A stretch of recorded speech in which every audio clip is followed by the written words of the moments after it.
All right. Hey, everybody. Welcome back to the Brain Gravy Podcast. I'm your host, Ryan Hackman. Here in studio, we have to my left, Corey Coleman. How's it going, Corey? Hello, Ryan. I am fantastic. I am fantastic. Super awesome. And then to her left, a guest in studio tonight, we have James Flint. How's it going, James? Good. Going good. Awesome. Glad to have you in here. Thanks for making it. Thanks. And then to his left is Tim Minier. How's it going, Tim? Real good. Awesome. Well, welcome back, everybody. Corey, it's been like 2 podcasts since we've had you in here. And Tim, it's been 1 since you. And then this is your first Brain Gravy podcast, James. That's right. So I'm welcome. James, I guess I'll let our listeners know about you a little bit. You have your own podcast called Invictus Now, I believe, right? That's correct. Can you tell us a little bit about what your podcast is about? Well, you started your own, right? Then Yep. Probably a fan of podcasts, and so I'd been listening to podcasts for a long time, and I was like, why don't I do one? You know, I was like, I could get on and talk to people, and Right. so that was kind of my idea, is to do that. It went through a couple different stages, though. Like, I wasn't sure at first what I wanted it to be. What I'm trying to get it to, like, the stage that I want it to be at is, I kind of want it to be a voice for, like, the Southern tier, because there's not really a big one around here. Like, I don't think for, like, kind of like a catch-all. Like, my idea would be to just go to different places, like restaurants, people in their businesses, artists, and stuff like that, and just kind of find out what they're passionate about and why they're passionate about it, you know? Like, why did you get into cooking? Like, you know, and then tell that story for people. So it'd be a platform for them to kind of advertise for themselves, but then also, you know, you can hear people's story, which I thought would kind of be a nice thing to do. Kind of like This American Life, but localized in the Southern tier. Yeah. That's a really cool idea. I like that. Yeah, that was the goal anyway, but I'm in school now, so I kind of let it fall to the wayside. So yeah, well, that definitely hurts things when you allot your time towards school. Obviously, that's more important. But you go to school up to RIT, right? Yeah, I commute from Hornell. It's fun. Dang. Shit. My little brother goes to RIT. Oh yeah? Yeah, that's cool. What's his major? I believe electrical engineering. Nice. It's a good school for that. Nice. There were Trump protests the other day. Yeah. What's going on up there since the whole election? It's pretty low key. Like, they had a sign that said, "Your silence will not protect you," and they were protesting. And I wasn't really sure what that meant. I wasn't sure, like, whose silence, or like, what were they talking about? I don't know. But yeah, it's an attention grabber. Yeah, but I was like, wait, what? I didn't understand. You know, it's crazy. Like, not to get political, but it does seem, I'm very surprised at all these protests that have popped up since the election results came out, and I'm not really sure how I feel about it. It just seems like civil disobedience is, like, good. You know what I mean? And altogether, I mean, you want people to question things. You want people to be skeptical of things. I mean, it's good for American people to do things like that. It's how you keep the people who are in power honest, almost. Yeah, no, I get that. I just like people that are protesting, like, the election results and trying to get them changed because they don't like who won. But I'm not really sure. It just seems like if like a lot of these like hard out liberals that are protesting the election results, it seems like that what they're protesting, they wouldn't have protested if Hillary had won. So yeah, I would. It just seems a little hypocritical, but. Well, you have that everywhere. Yeah. So, James, something else we have in common, too, is you were in the Air Force for 4 years, right? I was, yes. I was a geospatial intelligence analyst. That's a big title. Yeah, what is that? I did, like, a lot of, like, imagery intelligence. So I would work with, like, satellites doing electro-optical, like, infrared and radar, and analyze stuff and then report on it. And that's pretty sweet. Yeah, it was kind of neat. I just kind of fell into it. Like, I went open general, and then that was going to be my thing. And then I did pretty good on the ASVAB, and so it was like, that's what I was going to do. And you know how you pick, like, your top 5 jobs? And so I was just going to do that, and my recruiter was like, nah, you should probably put something else up there. So I wanted to go air traffic controller. That was, like, my thing. But they weren't leaving for, like, 6 months or something. Like, they're like, yeah, you can put you in for that, but you're not going to deploy or go to basic for, like, 6 months. You're going to be in the DEP. You're ready to get the fuck out of there. Yeah, I was ready to get out of Dodge. And so my number 2 was, like, this imagery intelligence. It was like, you're the eyes of the intelligence community. And I was like, that sounds cool. Like, let me do that. I like being eyes. Yeah. I was like, that sounds neat. Yeah, so. Yeah, because voyeurism is awesome. Yeah, I was like, I'm down with that. But so I get a phone call, and they're like, hey, this girl who was supposed to go. It was like the week after Christmas. I left January 4th was my enlistment date. What year? 2010. Okay. So this girl, I get a phone call from my recruiter, and he's like, "Yeah, this girl got pregnant. She was supposed to go, so we're not going to send her anymore. Do you want to go next week?" And like, this is it. This is your decision. I was like, "Yeah, let me do it." So Wow. I was off into the races after that. So I left within like a week, and then Just 1 week's notice. Yeah. You know, it's funny. A similar thing happened to me. I did pretty well in my ASVABs as well, and they basically just handed me that stack and said, choose. You know what I mean? Yeah. And I picked 4 of the worst jobs that I could have picked, and then the one job that was what I consider probably like the coolest job you could get is an enlisted person. But the 4 that like I picked like weather, like working in weather, which meteorology. is exactly. And then I did civil, like not civil engineering, but civil, like the construction side of it. Not a good job because you just deploy and then fucking work and like just do the worst jobs in the Middle East pretty much. I think one of the other ones, I forget what the other ones were, but they weren't that good. And then I picked one because it said something about airplanes, which was a loadmaster, and I'm like, okay, I'll be a loadmaster. Yeah. But I went in open general, and then they told me that I'm going to be a loadmaster. And even when I was in basic, my training instructor was like, okay, this guy's gonna be a loadmaster. Like he lucked out. Let's treat him like shit, pretty much. You know what I mean? Yeah. Like he had that attitude when he was like you remember that day in basic when everyone when they're handing out jobs and shit like that. Yeah. What like, job did you get? Like what the actual? Yeah. What did you do? What was your job in basic? Did you get one? You know how you had to like assign duties? Oh shit! Did your flight have like that kind of thing? I think my job was to do like laundry, if I remember right. Yeah, I can remember doing some laundry. That's actually. Did you like that job? Like, I think I liked it enough to like Oh, yeah. Well, you're in basic, so it's like, hey, anything is just I don't know. As long as you're away from your TI. Yeah. Well, our laundry guys, like the laundry machine was right next to the vending machine, so eventually it became like a little prison deal because you can't go to the vending machine at all. Like our flight, right. not allowed, right? But it was like these guys were risking it. They're like, all right, you give us like $5 and we get you like a Snickers, like they ran a little business. And so what you would do is you'd give them a little money, and then they would show up like in your socks when you got like your laundry bag would be like a Snickers in there. No shit. Yeah, but then like. No way you want to get caught with a Snickers. You get destroyed. Like you see a Full Metal Jacket, Yeah. Like, what is this donut, Like Private Snowball. Yeah. Jelly or donut. Jelly donut, That's it. Yeah.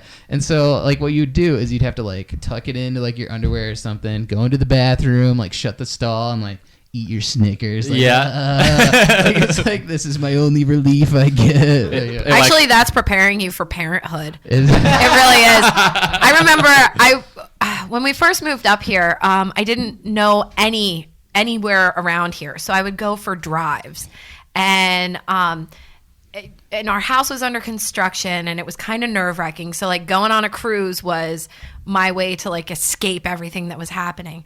So I would pick a direction, and I would drive, and I would stop, and I would get a candy bar. So I would drive for like a half an hour, eat a candy bar, turn around, come home, and be cool.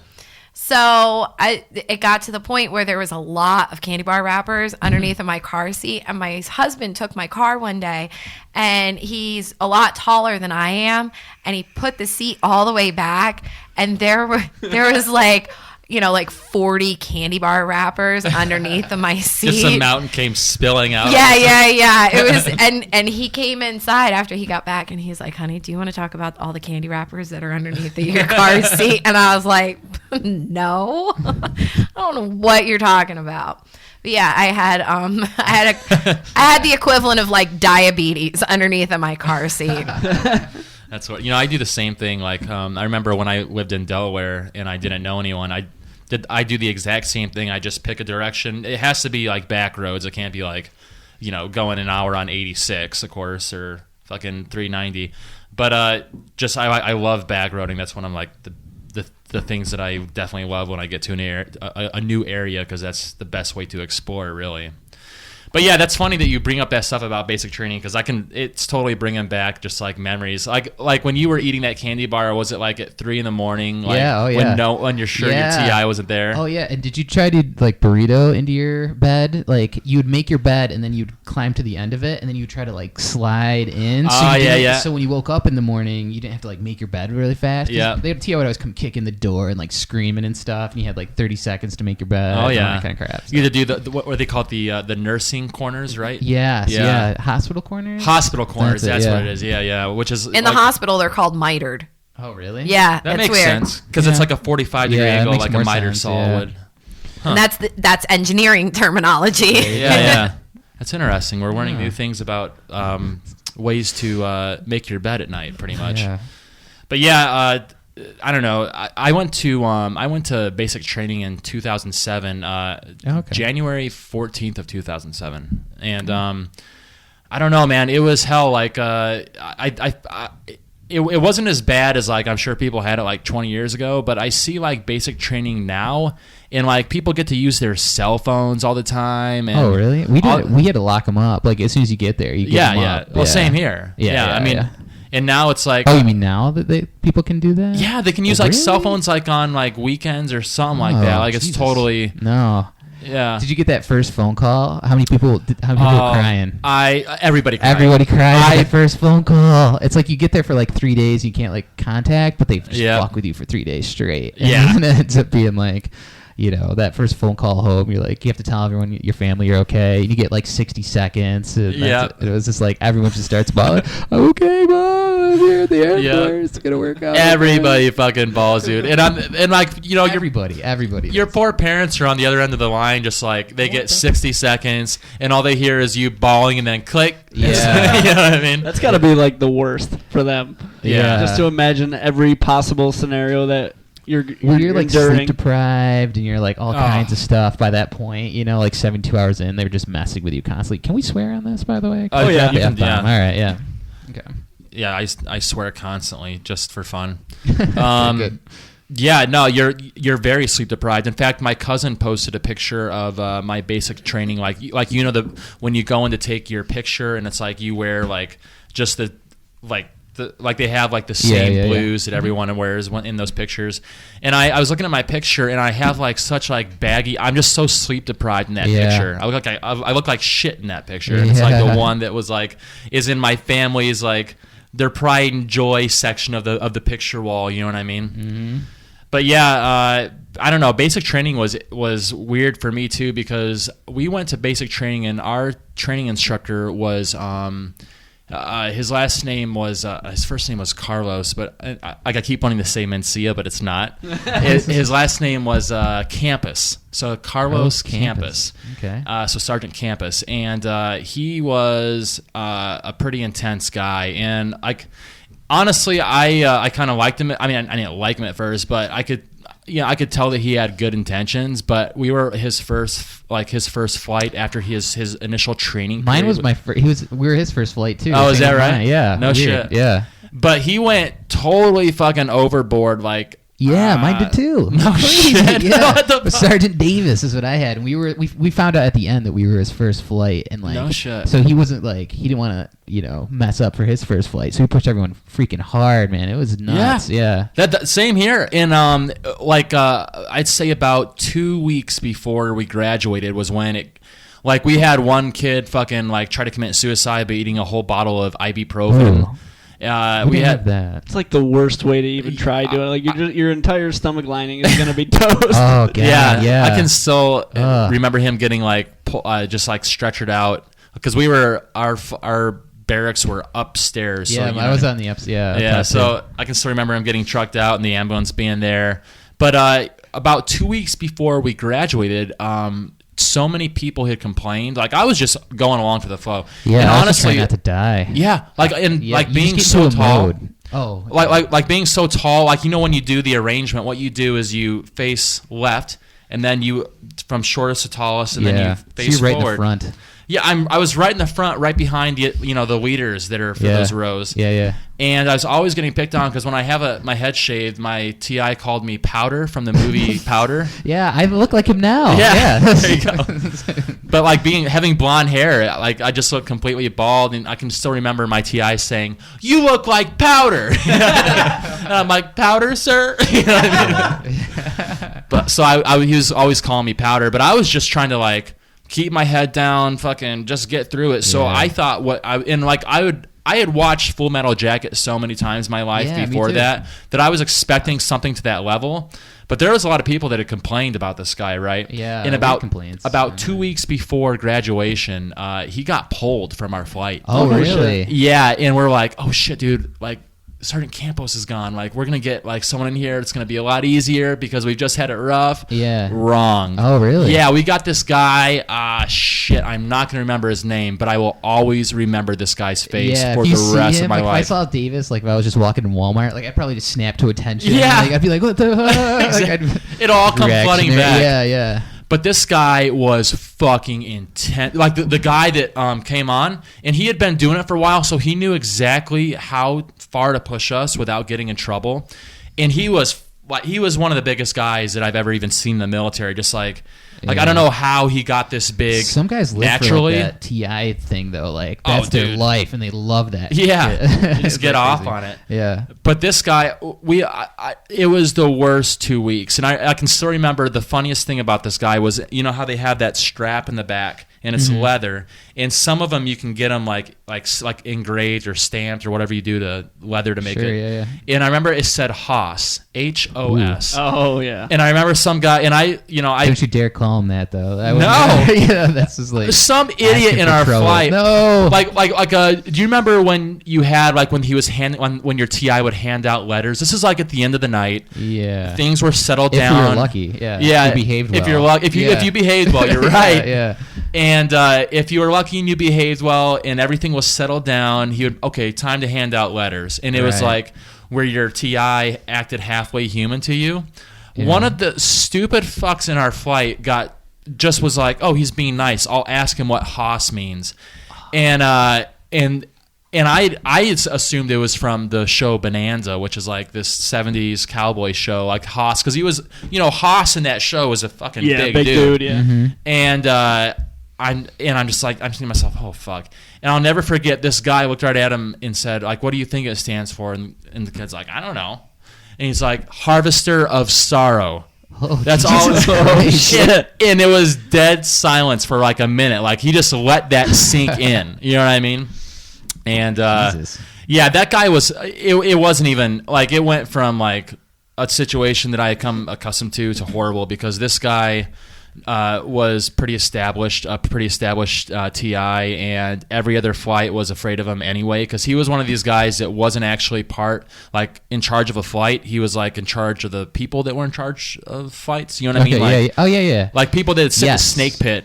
You know what I mean? Did they have the blue rope thing? I forget. There's certain TIs had blue ropes, and they were like the badass TIs. Yeah, they're like been a while. TIs on fucking on crack. I don't know. I forget that completely. But and the thing about it is my flight had established this reputation of being like the shit flight. Oh. Like, you know how there's always that one flight that's like the really good one that has all the fucking ribbons on their whatever that thing is. You were the black sheep. We didn't have any of that, I don't think. No. The black sheep flight. We were the shit flight, dude. And and what we were paired with a female flight, and the female flight was a shit female flight. We didn't have a female one. We had a brother flight. Is that right? Yeah, that was it. It was pretty cool having the female flight, because like when you were got actually to see a girl. And like once in a while you'd interact, and like sometimes you'd like just like being flirtatious with someone was a way to become human again after that dehumanizing experience. Normal for a second. Before your life gets destroyed again. Yeah, exactly. But yeah, something else too is I was a band flight, so because I played trumpet. Is that a good gig or a bad gig? It is a good gig, because you get like once in a while you get time off each week to go to the band area in practice away from your TI, and they have a band TI, but that guy's like totally cool because he's just like a band geek. You know what I mean? But so yeah, like when everyone was doing their thing on like the graduation day, we were the ones that were like playing music and shit like that. So it was cool. It was a cool little addition to my That's what I did for Sundays, because Sundays you get away from your TI by going to like religious service. Yeah. But I'm not. I mean, I was born like Roman Catholic, kind of grew up that way. Yep. But like, I just wanted to get away. So like every Sunday, I just went to a different denomination. I was like, let's do it. So like, Is I that went right? To, like, yeah. So I went to like Christian Science once. Went to like Buddhist the next week. I went to like Islam one week. You know, Wow. just to, like check it all out and stuff. So That's really cool. that was my escape. Is just like, you know. Oh, dude, that's everybody's escape. On Sundays, and I'm not a religious person at all. I became religious for my Yeah. entire stint. I can still remember in basic training, I had that little pocket Bible, and just like Oh, reading yeah, that, yeah. like this is gonna get me through. Yeah, and you then just on, look for any like Yeah. hope, something to grasp onto. and that the church they have, there's like one of those mega churches, like where Yeah. they have like the TV screens. And people were like dancing or like just rocking. Did they do Yeah, that? dude, yeah. Oh, it felt so good though. Like I went to that Oh. one, and I was like, why is it Roman? Like we gotta turn it up in the Roman Catholic Church. These people are having fun instead of like I'm Yep. a sinner. You Yeah, know, like- I know. I mean, I fucking went to the Methodist church right down the way, and it was like, I mean, you can only sing "Holy, Holy, Holy" so many times before it's Oh, like, it's full of stiffs. jeez. yeah. But I can still remember going to those church services and bawling my fucking eyes people out, cry at dude. that, yeah. Like I never have before, because you would just unleash all this emotion, and like, of course, like the church is there to be like, see, this is God. This is Yeah. God. Like Yeah. you're experiencing God right now. And Now it's go like, kill people. Yeah, now go kill people. Yeah. I mean, that was like your only release at all, was these Sundays where you could venture out and go to these services. So I can, just the Yeah. emotions that you build up over a week of just being mentally and physically beat down. Absolutely, yeah. I mean, you need something, so Oh, why that- not take advantage of something like that where, you can feel a little bit spiritual, but at the same, you can release all that bull crap that you've just been through. That's exactly what it was. Yep. And I can still remember, like, I'm thinking to myself, like before I went in the Air Force, I was like, drinking a lot, just all sorts of stupid shit. And I can remember in basic training, I'm like, you know what? I finally got a chance here. I'm going to pull my life together. I'm getting back into religion. I'm going to be a good person. Week 1 that I could fucking drink in tech school, wasted. Fucking, I never went back to the Bible. Where was fucking your picked tech up school? cigarettes again.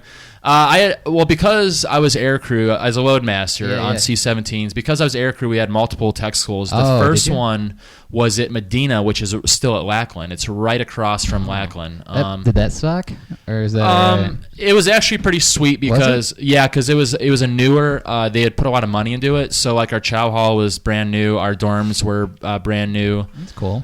We actually trained we had our building here, and then right like 50 feet away was the training for the Air Force Special Forces, which is like combat controller, paratroopers.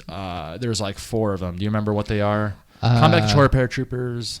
No, I don't know. Yeah, But I there's remember the PJs. PJs is one of them. Yeah, Yeah. yeah, The yeah. security force is one of them, or is that just No, that's a different? no. This is like the Air Force version of like the fucking SEALs or whatever. Yeah, that's the PJs, right? Yep. Their motto is "so others may live," which is kind of pretty bad. Yeah, So and like they're that. fucking intense, dudes. Like they're training it. Like SEALs and the Rangers are a little bit wider known, but Air Force Special Forces go through a ton of shit. Yeah. And I can still remember like waking up and seeing them already outside carrying a fucking giant tree, like a tree with all its branches cut off. Yeah, yeah. Like basically a log. telephone pole. A log. Yeah, a log. That's good. Yeah, good word there. Yeah. God, I should have thought of that shit.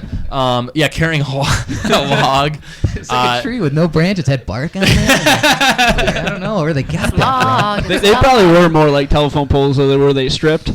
No, they weren't telephone poles because they were like legit trees. But Oh, okay. but they still had the bark on it, and you could see like the saw marks from. Oh yeah. I mean, with the bark on your shoulder, carrying it miles, I would assume they probably had to carry it. Wherever they went, they Oh, as Jesus. a team, it was like a team building thing. Wherever they went, they had to like go carry this fucking tree, just wherever. You know what I mean? Like if when they're going to the chow hall, fucking get in formation. Okay, Yeah. break out, pick So up the whenever you had log. to go somewhere, you just grab your log. Yeah. But and then the other places I went was we had to go to Fairchild Air Base in Washington State because that's where our SEER training was. Oh, Search, yeah, Evasion, nice. Rescue, Yeah, and yeah, Escape. yeah. That's cool. That was a lot of fun. That was actually intense too. That was How was that? SEER training is a month long. 3 weeks of it and actually some of this is actually classified. So I can't. Yeah. You know, I know how that goes. That's what, you know how that shit. It's That's classified, but my it's whole not. job, yeah. Corey and I over here, just a couple of civvies. I know, yeah. Should we not talk about airplanes? No, I'm People digging it. dominated this. I'm digging it. Yeah, no, fuck them. So 3 weeks of it was just teaching you how to survive on land, because there's because you have Did you have get the land. rabbit? Did you do the rabbit? Oh yeah, thing? yeah, yeah. Awesome. Yeah, That's cool. They give you a live rabbit and then you take it out, kill it, and then fucking Yeah, you raise it. Oh, And I kill thought- it and Yeah. you eat it. I thought you were Show you gonna what life say they is. did the thing from Lost where they put the rabbit in the cage and make you think there's a bomb connected to its heart and they shake the shit out of it. no. So the Was it Lost? The I TV don't Yeah. remember that. Yeah, I don't remember that at all. I remember because the number they thing. made a slit on their chest so they wouldn't run away because they put something on their heart. Wow. So that to make an example of it, they put Oh, the yeah, I rabbit in the remember that. cage and shaked it, and the rabbit just passed out. Really, it didn't. I didn't even remember. I forgot about that. Yeah. Lost really went for it, didn't they? They really. I mean, Smoke Monster. Yeah. Clickety clackety clickety Yeah. clack. Yeah, but it was like 3 weeks of just sitting in a room where they teach you how to like basically evade capture, and what to do once you are captured. So POW training, Right. and then how to survive in the wild in different environments. Yeah. And then the last week was they take you off in the woods, and then you spend a couple days in pure like survival mode. So you have the only thing you could pack is basically what you would have in the event of a airplane like ditch Okay. situation. So like what you know, in each aircraft they have an emergency thing, like, you know, basic shit, you know what I mean? And then so that's all you could carry, and then they sent you out in the woods for for I think, I don't know, 4 or 5 days, and then you're basically walking from point A to point B, learning how to survive on the way, minimal food. You start with the rabbit, that's all you have. Cool. Then you have like some fucking, protein bars and shit, and then it's up to you to figure out. I mean, they encourage you to make traps for like squirrels and shit. Small no one game, ever yeah. caught them. I tried big time because I'm like, I grew up in the country. I can catch small Right. game. No, that never happened. Not Like, with Hollywood Boulevard right down the not with Hollywood Boulevard. It's crazy. But I mean, you're just on minimal food. I think you're hiking like 10 miles, 20 miles a day. I want to say, I don't even know. You're hiking all day long. And then at the very end of it, you experience POW training, which is the part that has Nice. always been told to us that it's classified. But that was actually we had to spend 3 days in POW training. 3 days in POW training was so much worse than fucking the Anything else? 9 weeks I spent in basic Wow, training. interesting. Yeah, dude, it was intense and it was shitty as fuck. Like, Yeah. They Flip purposely the try to talk up break there. you. they broke me. Yeah. Wow. Big time, dude. I mean, they fucking broke me, and it's like you put off like I learned how to be a POW, and the thing about it is too is like they teach you how to be a POW. They show you all these old POW stories. Like there's these interesting stories. Like some people survive being a POW. Like one guy, for instance, was in a Vietnam prison camp. Do you remember his name? No, I I might know don't. this. I might have met him. But you finish your story. Okay. So, yeah. Well, this particular person, he was in there for fucking years. Yeah. Years. And the only way he got through it is he built a house in his mind, nail by nail, board by board. And that's how, I mean, Holy fuck. yeah, and he just that's all he could do. In his cell, the only thing he could do was build a complete house, nail by nail, board by board.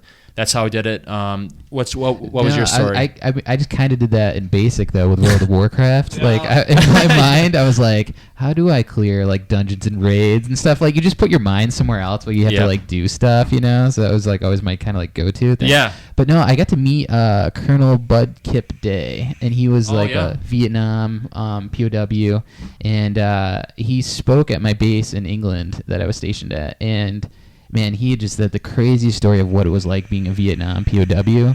You know, he's like locked in a cell with 3 other guys. they just had one table in the middle. That was it. And so they would rotate who got to sleep on the table, and they just had a bucket in the corner, and the three of them would just have to go in the bucket all day. But their food that they got, I mean, it gets a little gross, but it was like maggoty and full of whatever. Maggoty rice, and they would just eat it anyway because they're being starved. But then they get all these parasites, so they get sick. So they're doing diarrhea, but all three of them only have one bucket in the corner to use, so it like overfill and like just gross stuff like that. Yep. I mean, he told more, but his thing was, he used to.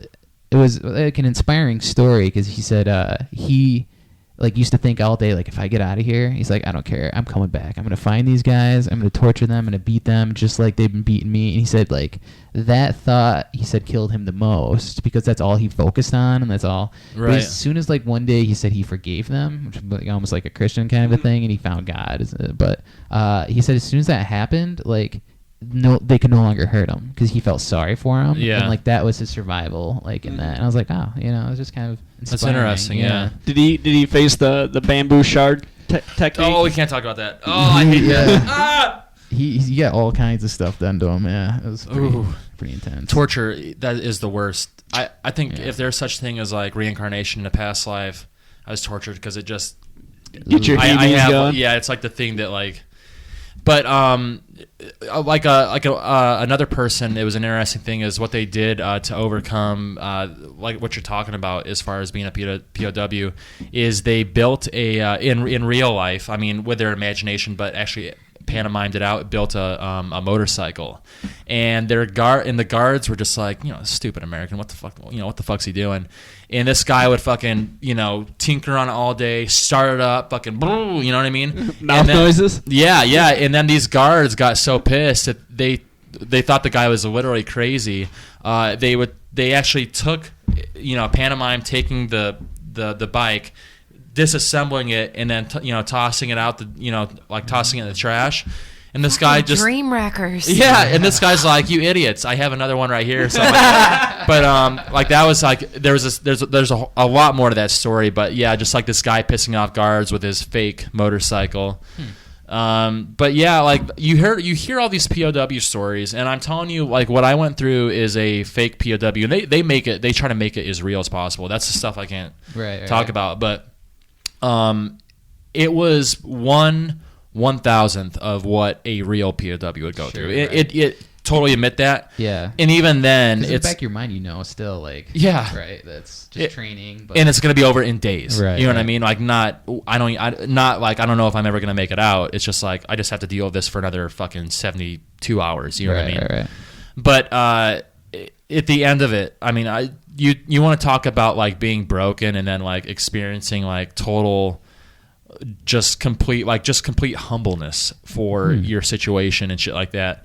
I'll never forget, like at the very end of it, it's the end of it when they raise the American flag at this POW, sort of like mock POW camp, and that's like that's when the moment that and it's, I'll never forget that feeling of just complete. Oh God, this is finally. It. Yeah, wow. I mean, just one of those moments in life, I guess. Yeah. But we had SEER training up in Fairchild. We did water survival school in Pensacola, Florida. I would have drowned. I cannot swim. Are you serious? Can everyone here swim? Am I the only one who can't swim? Yeah, I can swim. Not very well, but I can swim. Yeah. I mean, I could doggy paddle to like save my life. Like I could do like a couple for a while, and then I'll drown. Are you serious? Yeah, it's weird. I don't think I've ever met anybody that couldn't swim. No, it sucks because one of my friends has like a lake house on Keuka, and they're like, let's go out in the boat. I'm like, nah, I don't like that idea. Like, yeah, it's the dude. worst. All you got to do is like just blow your chest up with air and float. No, I die. It's the worst. That's crazy. I know. I'm a very good swimmer.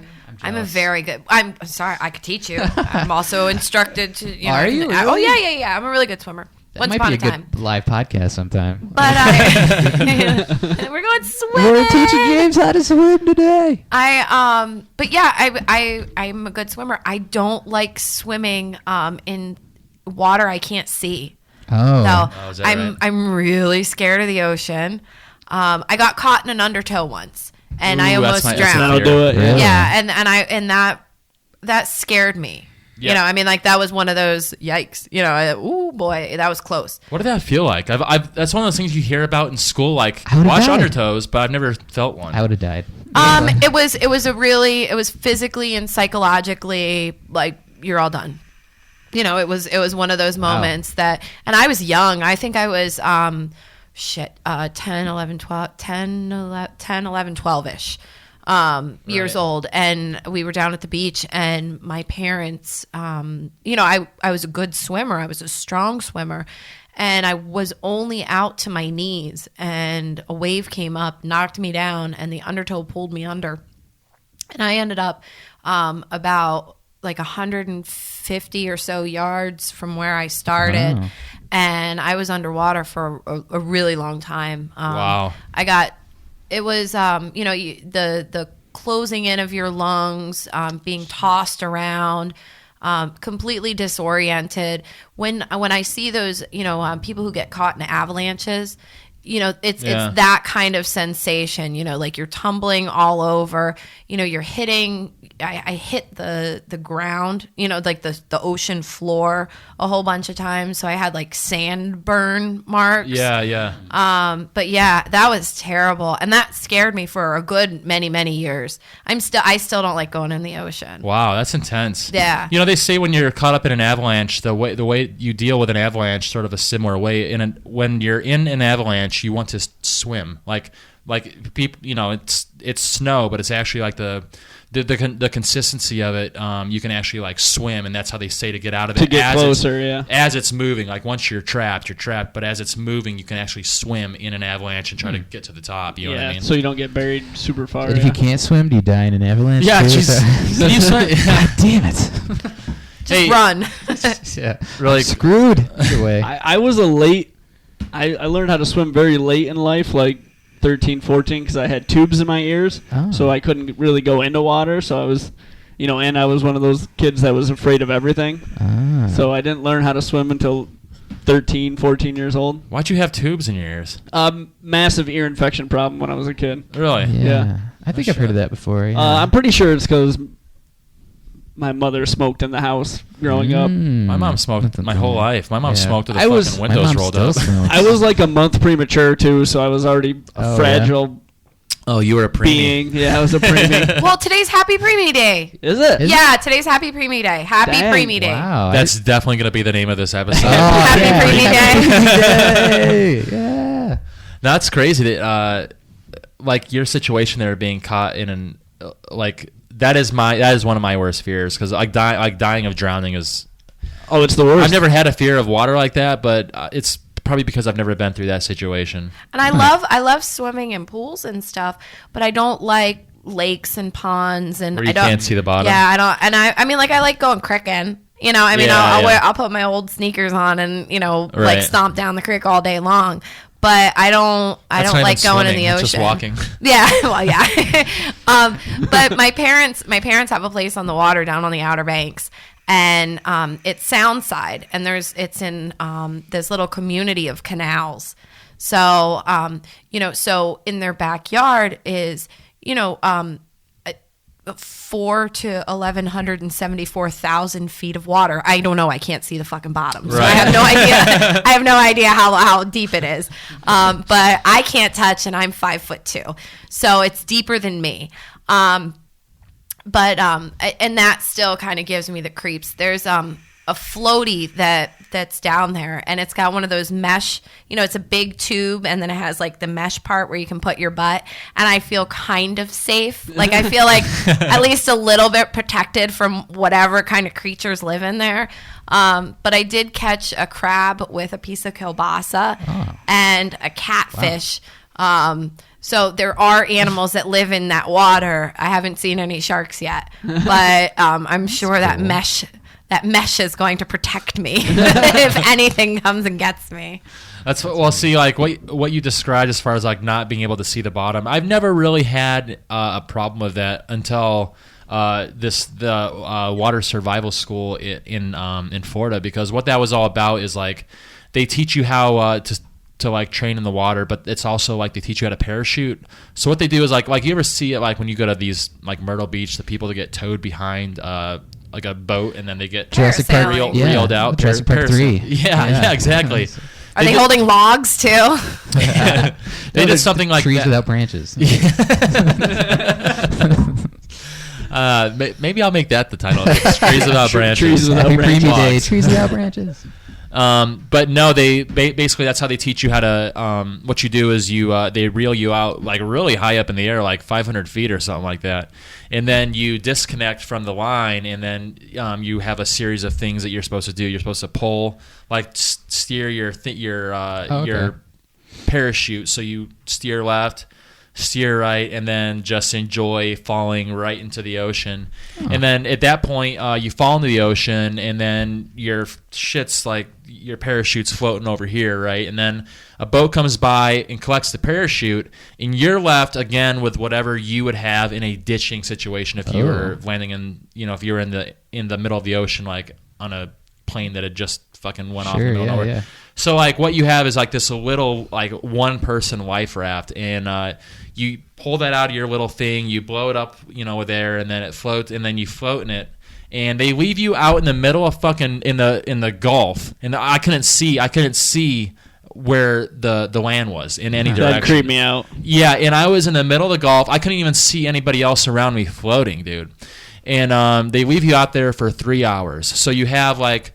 You have the stuff in there for sunscreen. You have a little tube which has a carbon filter on it, so you could drink the fucking water somehow, I think. Wow. And then you have this little life raft, and you're just chilling for fucking hours. And at first I'm like, this is kind of nice, like little vacation from the Air Force. Yeah. And then it got to me. What is underneath me? What is? Because I'm thinking like, is there a fucking world of dangers? Yeah, I'm like, is there a shark underneath me? Is there a giant whale? Like what? Is there a crab that's eating a kielbasa? I don't fucking know. Like what the fuck is?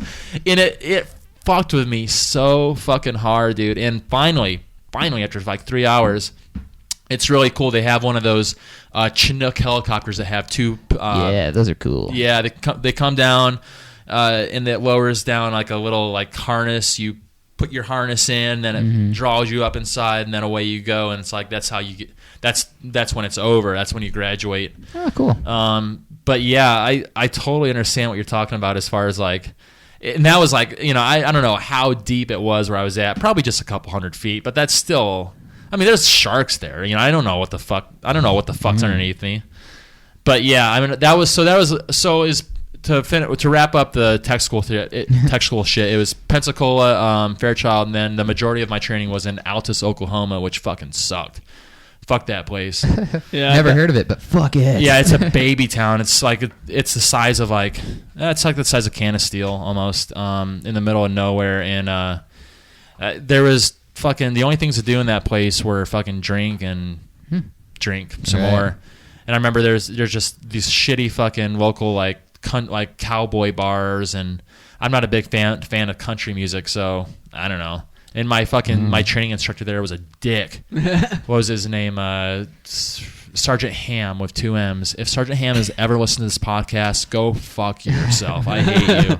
He was a dick, dude. He didn't want me to graduate. Like he was doing like how there's people that like I was not a fucking go-getter in the Air Force. Like I did the minimum fucking. I got forced into like a go-getter position. It was weird. Yeah. Yeah. You seem like a person that would be forced into a go-getter. Yeah. Well, it's kind of just like they put people up for like Airman of the Quarter and like these awards and stuff. But like I was like, nah, I don't want that. But they're like, no, you have to. And it was like, so I got put in front of like boards and stuff, and I hated it. I hated every moment of it. Yeah, I had a buddy, Mike. I'm just not that kind of guy, So it was like, ugh. Yeah. I had a buddy, Mike Sedlak. Shout out to Mike. He was the same way. But it got him fucking. I think it got step promoted because of shit like that, which is where you get an instant promotion. I got BTZ from it all, so that was kind of nice. What's like below the zone. Oh yeah, so you get promoted 6 months early for C or senior airman. I can't remember now. It's one of those two. Right. What did you leave as? Senior airman. I passed the test, but I only did 4 years, so I came in as an E1. So if I had stayed, they would have sent me to ALS, Airman Leadership School, to go do that, but. I got out, so. Yeah, same year. I was same exact situation. I took the test. I don't remember what my score was, but first staff, but I went out as a senior airman.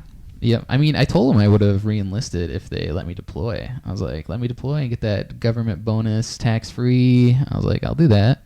But Yeah. they're like, nah. Oh, no shit. Well, because I was at UCOM and not Air Force European, ASAFE, I think is what it's called. USAFE, yeah. USAFE, yeah. So like that's its own branch where that's more of the expeditionary force, which will deploy to like Afghanistan and Iraq. But I was part of a joint base command for UCOM, which is like more strategic intel kind of level. Okay. Which was just a complete luck of the draw. Like, you know, you put like for when you were about to graduate basic, you put like the top 5 bases you want to go to in the world, you know? And Yeah. I got the number 1. I was like, God dang, like they call it a dream sheet. You're not supposed to get like anything Really? on there. Yeah. So you were in Molstrom? Is that how you? I was in Molesworth, RAF Molesworth, Molesworth, yeah. which was that was where I worked at, and then I lived at a base called RAF Alconbury. So, Oh shit! And yeah. that's in Britain, right? Yeah, it was in the United Kingdom, about like 20 minutes from Cambridge, and then by the time, because I did my whole like time in the Air Force there, right before, like about the year 9 months before I got out, I got to move off base and like live in town and stuff. So I had like my own like flat, you know, in like this That's British sweet. town, and then it was like 10 minutes away from the train station, so I could like walk to the train station and then be in London within like 40 minutes and just like do whatever I want in the city, hop back on the train at the end of the night. And That's awesome. Come home. So it was a pretty cool deal overall. Right. Yeah. Are you I a was- soccer fan? Did you? No, I wasn't a big soccer fan. I did go to the London Olympics though, 2012. They were there, so I got to go see that, and I actually saw women's soccer. It was like a lottery for the tickets, so we got to see Australia versus I don't know, not United Kingdom, somewhere. Anyway, it was cool, but I got super drunk, so I don't remember most of it. Well, Yeah. when in Rome, right? I mean, everybody goes to a soccer match in the United Kingdom is usually Yeah. getting hammered drunk. Yeah, but like they have the rule, which I mean, I'm not like a big sports guy, but they have the rule where if you buy drinks, you can't bring them into the actual like seats area. You can Oh. only drink them out into the thing. But in England, you can drink in your car as long as the driver's not drinking. So you can have like open bottles. Everyone can be passing like booze shit. around and stuff. So like we were just getting hammered on the way there. Like I had a bunch of those little rum, bottles, and we're like Yeah. drinking them and stuff. And then we get there, and I was like, all right, we're at the Olympics, like they do like the whole anthems. They do like a big opening kind of thing for the game. So it's like, let's not miss this. It was like, got 3 drinks each.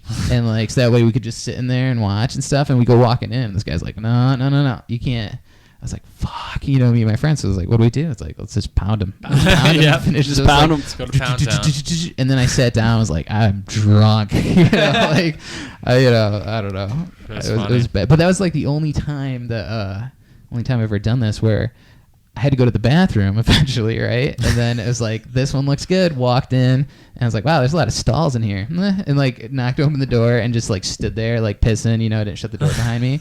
And then I hear all this like, oh my God. And I was like, oh no. I'm in the girls' bathroom pissing right now. I was like, oh shit. But I was like, oh, it's midstream. I'm not going to stop now. So it's like, finish up. I was like, sorry, ladies. And then I was Right. walked out. Can't pinch it off. That's how you. No. That's how you cause problems. Yeah, no way. Corey, So- have you ever caught a guy in the bathroom like that? Well, yeah. Really? Yeah. It's a common yeah. thing? No. It's been, I think it's just been by accident. Yeah. Now, I've on purpose gone into the gentleman's room because the ladies' line is ridiculously Yeah. long. And I don't pee like 21-year-old girls. They like do makeup and Like stuff. Ingrid. Oh, okay. Yeah, like I just like I have a purpose, and Right. then You're in, I'm you're out. Yeah, like that's all I'm going to do. You're not there to hang. No, I don't want to take any pictures. I don't want to put Right. any makeup on. Like I'm good. Yeah. There I'm just are- gonna handle some biz. Yeah. That's good. Yeah, Right on. my whiz biz. my whiz biz. my whiz biz. Yeah, I've always wondered. Like, I've always been curious. Like, that's been a fear of mine. That's never actually happened. But like, because like some I'm trying to. There's the bar RBI's in Hornell has a weird, like instead of calling it like men and women, it's Is it non-gender specific? no, it's Oh. they. I was like, wow, very progressive for Yeah. RBIs. Wow. No, it's like instead of calling it.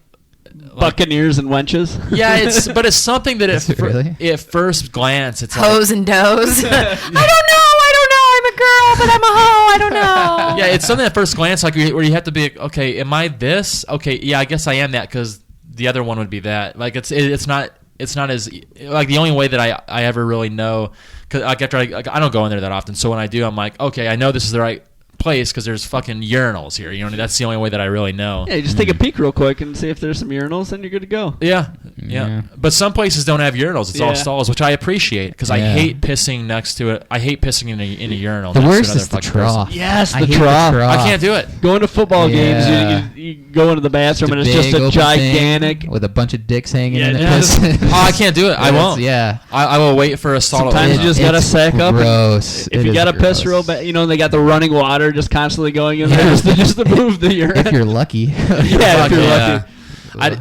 The only way I can ever piss in those is if my fucking back emergency. teeth are floating, pretty much, because otherwise I'll stand there with my dick out for fucking like Yeah. minutes, and then finally I just give up and wait for Yeah. a stall, and I'm always so embarrassed at Yeah, that point. me like, too. I've like been what did there. what do you just stand here so you could look at Trying to peek like, dicks yeah, or what? yeah. like I just avoid that situation entirely now. Yeah. I've been embarrassed too many times. Yeah. I just wait for a fucking stall to You open up. ever have a dude look over and be like, "What's the matter? Are you gun shy or what?" No. Yeah. I've Yeah, never- really? Oh yeah. I've never had anyone say that, but I I've felt the presence of someone coming up next to me pissing, and I'm still standing there with my dick out, and then they're done and they walk away, and you feel like the worst. yeah. Or the man. guy that has the entire half of the trough on the other side of the room wide open, and he walks up right next to you. It's like, Fuck whoa, that dude. guy. Fuck that It's kind of guy. creepy, you Yeah. know what I mean? You know what I've always wanted to do in those situations, and you can't because the floor is disgusting. But what I've always wanted to do is go up and piss like Butters in South Park. Drop where you your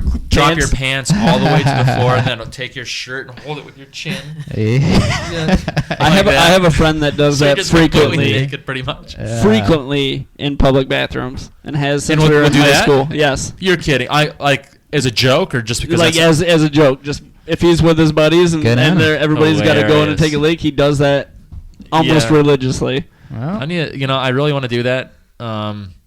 I think like now that like it's something that I only remember like in situations like this when I'm like I really want to do that. I never think about it at the Yeah. time because I'm too focused You- on you how know do I what's get to the stall. always weird though is the guy who takes a dump in the urinal. Like, you ever seen the Yeah. like? That happened in my high school one time. Yeah, Yeah. it's always like that's a weird move, right? Like, it's know. like, you know what, I'm gonna take a shit in this. It's like, who's thought Like, I'm is so that? pissed at the establishment, I'm gonna shit in their urinal. But then, like, I just imagine that person getting caught, and then it's like, What do you say at that if you point? walk in on somebody's like shitting in a urinal, you're Right. like, dude, what What's the setup? You know what I mean? Yeah. Like, Right. What's- like how do you pull that one off? What And the- do you I get? don't What are know. you using for leverage? Like, yeah, and it's like, it's not like he's like, oh, this is gonna be cool. It's like, no, it's not, dude. Yeah, like you're like halfway through and you're like, this was a bad idea. Yeah. you know. you've probably got 30 people's piss on your ass cheek now. Yeah, I don't know. It's a weird move. Like whenever I see that too, the poop is always in a weird shape, and I'm like, what's It's a quick happening? pinch. Yeah. A quick taper. Oh shit, somebody's coming. So dudes are gross, I think. So. Yeah, Corey, this is the shit that happens in men's bathrooms, by the way. You guys are such fucking assholes. And I You really only are. no, I only yes, I know that, but also exhibit number 2. I clean a urinal actually. I Oh, the clean, Legion. Yeah, I clean the gentleman's urinal at the Legion a couple times a week. And you guys are fucking gross. Can I go Yeah. ahead and apologize for my entire sex? Yeah. Thank you. No, I'll Oh, say there you this. go. That's You're nice. right. Those urinals are fucking disgusting. That being said, I've never gone fucking willy-nilly of my stream. Who the fuck are these people? Yeah, no. You know what I'm talking about? Oh yeah. I mean, some of them have prostate problems, and maybe it comes out in short little bursts, and they have a hard time controlling Sit it. down. Is this you? Are you defending your? know. No, I'm too young to have prostate problems. Sit to I don't pee. know. It's not a big deal. The thing I Just don't go like see. is like, because I had to clean plenty of urinals in the Air Force back in the day, and it's like, oh look, we got a visit from the pube fairy today. It's like, Yeah. what the fuck? Like, these are like monster hairs. It's like, dude, I don't know. Actually, the one time that I kind of chuckled cleaning a urinal. One time was super funny. Yeah, it was funny. It was the day after New Year's Eve. So there was a big party at the Legion, and someone had brought in, I don't know, like a metric shit ton of glitter. And there was glitter in the urinal. And I mean, there was glitter everywhere. It does and get everywhere, doesn't it? and there was glitter in the urinal. So the day that I had to, like clean glitter out of the urinal was probably the only day that it was just like, You think the no. guy maybe bedazzled his pubes up for later that night or what? Ooh, dangerous. Probably. They have pills you can eat now that are filled with glitter, I so you saw can shit that. I glitter. saw yeah. that. Really? Yeah, I don't know what it's like. I'm but- highly allergic to glitter. Really? What? Yeah. So in the like the 90s when like the glitter eyeshadow paste started coming out, I had a whole bunch of instances where I would like break out in hives and my eyelids would swell almost shut. Wow. Corey. Like, oh, I'm so hot. Look at me. Yeah, so like Friday night, I would be posted up on the couch with a whole bunch of Benadryl and like white girl wasted. Yeah. That's funny. So like a glitter bomb would like literally be a glitter bomb for you. Like, oh hell yeah. That's so dangerous. Yeah, it would need to be followed by like an EpiPen. Wow. See, it's always funny, like, because I have a dog, and my dog has long black hair. It's a border collie. And even though I provide my dog with water, I've just given up anymore. My dog just uses drinks out of the toilet. Yeah, it's constant. And I always make sure I flush it at least. But such a nice guy. But it's funny because you forget sometimes, and we're all human. well, he knows when I forget, he won't he won't drink this water. Comes out and stank faces you. Yeah, he's like, "What the fuck?" You're right. But it's funny because if I try to keep my toilet clean now because I have guests often. Sure. But if I let it go, the edge of my toilet just looks like one of those shag carpets. Yeah. And I don't I understand what it is, but I always wonder like the people that don't know I have a dog that come in and use my restroom. It's just like, where are these giant black hairs coming from? Right, yeah. Like you have blonde hair, Ryan. This doesn't add up. Doesn't make sense. Black. Yeah. Curtains don't match the drapes. There. Yeah, fucking guys though. Urinals. I've never been a fan of fucking men's bathrooms. I mean, you know what? I'm very socially awkward. So I think that I'm kind of glad that girls' rooms aren't like that. Because I know that in one of the bars down in Shango, the girls' room has like this half wall between the two turlets. So you can actually like sit there, the turlets, and, like talk with your, co-pottier. And that's weird. Yeah, what's up with that? You guys go to the bathroom in pairs. Yeah, so. Is that it? Just one more? Yeah. It's funny because a girl I used to date told me that exact same thing and is having anyway, go on. Have the exact same rant. Yeah, so I mean, so you can like put your drink there and you can have a conversation and you can like, take selfies and do like bathroom stuff. But I think that, if it was more, if I had to go into, a large bathroom and there were no stalls for me to go into and I would have to like look at all of these strangers. I have really bad social anxiety and I would end up saying like the most inappropriate shit. You should hear some of the bathroom conversations. Like they're awkward for dudes too. Like if someone's pissing next to you and like you make the inadvertent eye contact and then you have to conversate with that person, it's a very awkward conversation. Like, oh hey buddy. Yeah, it's like, can you please how not you talk doing? to me?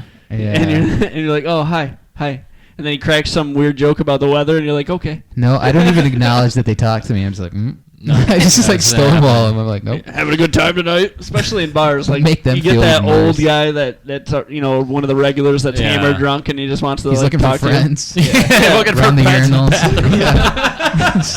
He doesn't have the internet. Give him some credit. That's all right? his social media. Is Yeah. pissing next to me. He's Well, still it using used a to be. I BlackBerry. mean, you go in the old bars and there's nothing but like shit written all over. That was social media. Back in the 80s. Yeah. But it's resurging now. All the Nazi symbols and stuff. Oh, yeah. Yeah, we talked about that on the last episode a little bit with the Was that near thing here? in Wellsville. Yeah, in Wellsville. Jesus. Do you know where that's at? No, but that's people like say 20 that minutes a lot. away. Oh gosh. Yeah, that was on. We had to get viral for something around here. Yeah, right? that was Everywhere. on- it was on John Oliver. Yeah, it was on everything. MSNBC, Huffington Post. Huffington Post, yeah. Did they find out who did it? Or? No. No, but the really sad thing is that they didn't. What didn't go along with the story is the fact that the entire community came together and had it painted by noon. Wow, that's Like it was nice. painted over by noon. Did they add that to the story, or they just No, like, look, no. no. It's too good of a story to talk about hate. Yeah. Yeah. I still am convinced that it was a principal of that school because he just. Well, it really wasn't a wanted- school. It was the Quackenbush. Jeez. Wait, what just was that your sneeze? Yeah. Gee, where did you learn to sneeze like that? A video game? Sounded like a dying fawn. Sorry about It was that. kind of cool, to be honest. But it wasn't the school; it was the Quackenbush Fields, which are the town fields, and they're like on the back road by the tech, By the KKK fucking clan by the clubhouse. Yeah, by the Alfred Tech, like on that road. It's by this okay. burning cross. Like, that's like right there. So at the same time, it sucks because the way that the community handled it was super admirable, but nobody will ever know about it. Yeah, I mean, the local people know about it. But nobody cares. No.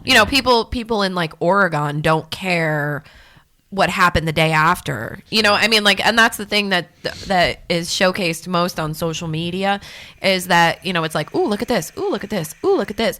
You only get part of the story. Yeah. You only get, ooh, look, that's fucking terrible. Yeah. And then there's something more terrible that happened, in a different state. So they're going to show that. Right. There was actually a counter movement that started at the Art Center. They put up I forget the sign. It has a safety pin. I forget the exact words that it Be said. kind. Yeah.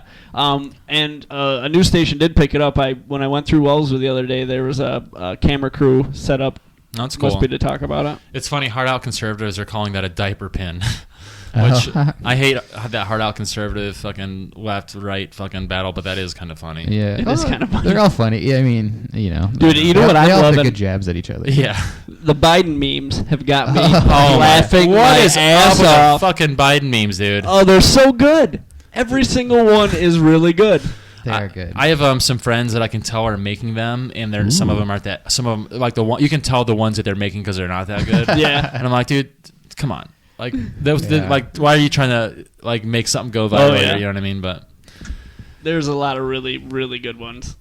yeah, I've only shared one, but it's really funny because it's Joe Biden, like with he's clearly going to like reach for like on Barack Obama's shoulder or something like that, but his hand's like this in the picture. And it shows Barack Obama looking at his hand, and then his hand is just like a fucking like two googly eyes, and then lipstick around this part. It's hilarious. Nice. Yeah. Well, it's kind of cool because like memes are, they're like a new form of comedy, really. They're like yeah. just emerging based off of our technology. If you kind of look at it that way, it's Absolutely. like it's its own new weird art form. I don't know if you could call it that. Well, but some of them are so funny. Like some of yeah, them are clever really funny. and funny. Yeah, it's like a new form of comedy that you can. Do you be part remember? of. Do you remember when Laffy Taffy was a form of comedy?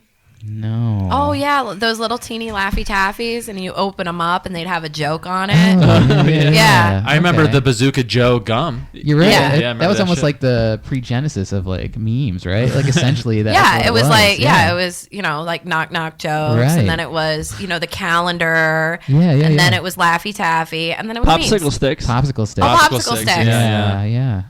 Old school memes. There you go. Cool. Awesome. Well, I think we're getting to that point. We should probably wrap this one up. Yeah. James, do you want to plug anything? No, just hey everybody. That's all I got. No, I'm good. You don't want to plug your podcast or anything like that? No, not yet. I mean, I've got 2 episodes. I mean, if people are dying to find out, it is on iTunes, it's on YouTube, it's Invictus Now. You can listen to me talk a little bit, and that's about it, though. So, Right on. There you go. For my own plugs, I will be at the German House in Rochester on December 3rd at a comedy competition. If you want tickets for that, are $15 a piece. I need people to come out there and laugh at my stupid jokes. So if you want to come to a comedy show in Rochester, message me on Facebook or message the Brain Gravy Facebook page on Facebook, and I'll hook you up with tickets. Other than that, I have some upcoming shows, but I can't really announce them yet because they're not set in stone yet. Other than that, please like our Facebook page. We have links to our SoundCloud page, links to our YouTube live page, links to our iTunes page, all that stuff. Links to donate if you want to donate. So if you haven't yet, please like our Facebook page, check out those links, subscribe to us on iTunes, subscribe to us on SoundCloud, and just help us get the word out and help us grow this podcast more than it's already doing. Other than that, we will see you next episode. See you guys later. Bye. See ya.